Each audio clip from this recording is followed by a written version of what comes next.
እሺ ህሌኒ ምስጋናው እባላለሁ። ከአእምሮ ህመም ጋር የምኖር ሚስት፣ እናት፣ የማህበረሰብ ሳይንስ ባለሙያ፣ የማህበር ፕሬዝዳንት ነኝ ማለት ነው።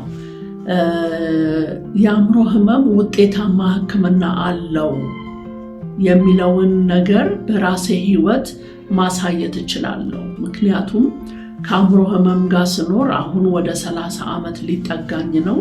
መድኃኒት ወስዳለሁ፣ የስነ ልቦና ድጋፍ አደርጋለሁ።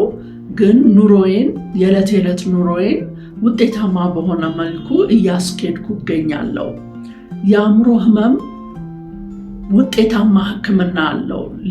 ሌላው የሰውነታችን ክፍል ሲታመም ወደ ህክምና ሄደን እርዳታ እንደምንሻው ሁሉ አእምሮአችንም የአካላችን አንዱ ክፍል ስለሆነ ሲታመም ቶሎ ብሎ ወደ ህክምና መውሰድ ህክምናው ራሱ ውጤታማ እንዲሆን በጣም ይረዳል። ስለዚህ የአእምሮ ህመም የሚታከም ህመም ነው። ከአእምሮ ህመም ማገገም ይቻላል። ከአእምሮ ህመም ጋር ውጤታማ ኑሮ መኖር ይቻላል የሚለውን መልእክት ማስተላለፍ ፈልጌ ነው።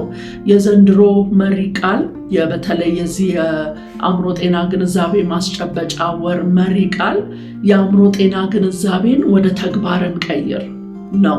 ስለዚህ ያገኘነውን ግንዛቤ ወደ ተግባር በመቀየር አንዱ ወደ ተግባር የምንቀይርበት መንገድ ምንድነው?